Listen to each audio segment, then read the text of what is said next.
Ray from KAM Instruments. Hi, how are you doing, Matt? Good to see you. So I know you have this drum miking kit that we reviewed in Drum a couple years ago. Yes. But you upgraded it? Yes, we've upgraded a number of aspects of it. I'm quite happy with the way that ST2 and BD2 sound, but I felt that we could upgrade how our condenser mics sound. And the new ones are more quiet. They have about 4 decibels less noise. They have more tolerance for high SPL, so we don't need a pad switch anymore. We call these I2N for new. The capsule is one of the most complex in the business.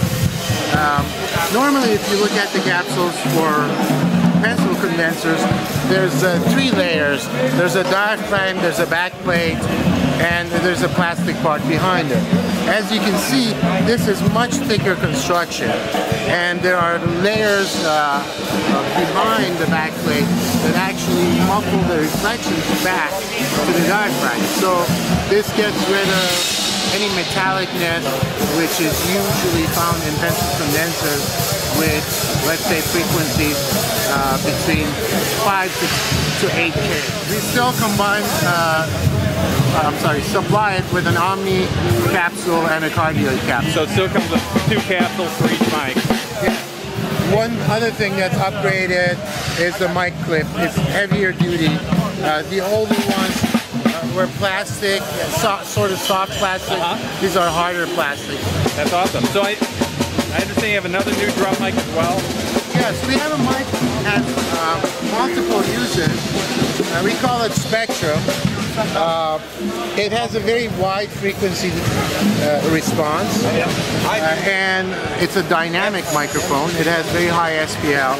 So it's a dynamic mic with high SPL. It's a little bit bigger than I see like the ST2 and the BD2 that are kind of next to it. Yes. A little bit bigger. Does it have a larger diaphragm? Or? Yes, I'm going to show you that it has a larger and more complex capsule.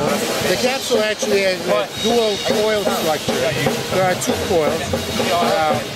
There are windows behind it, so it gives it a super cardioid pickup pattern. So it's a tighter pattern.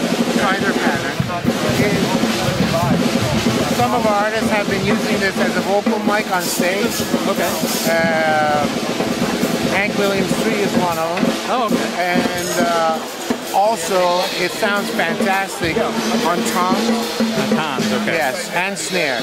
It almost sounds close to a condenser mic in terms of having much more high frequency, extended frequency. More of a tighter pattern, has a wider frequency response, and also a higher SPL. Yes. Wow. So if you were to compare this to, say, another microphone out there in the marketplace currently that you think it is comparable to? I would say this would be comparable with Sennheiser MB421. Wow. Which also was created as a broadcast mic. Yeah. And then found applications in drumming and studio. Right. So those are classic drum live and studio mics. This is obviously a lot smaller. So, yeah, a little smaller. And I think it's a little bit more affordable. It is more affordable too. By several fold, yeah. Very nice. But usually our mics are more affordable by a factor of 4 compared to others. Divide by 4, is that how that works? Divide by 4. If you compare them with similar sound quality from other brands. Yeah, yeah. Of course, the other brands have higher overhead costs and much more advertising budgets. Advertising budget and bigger employment force. Right, yeah. So that's where we get the savings. Awesome. Well, thank you so much, Cam, for your time. I appreciate it. I hope you have a great show. Thank you very much for stopping by. We're having a great time here, having a lot of fun. Yeah. You brought your earplugs, right? No. I'm old school. Awesome. Thank you so much. Thank you.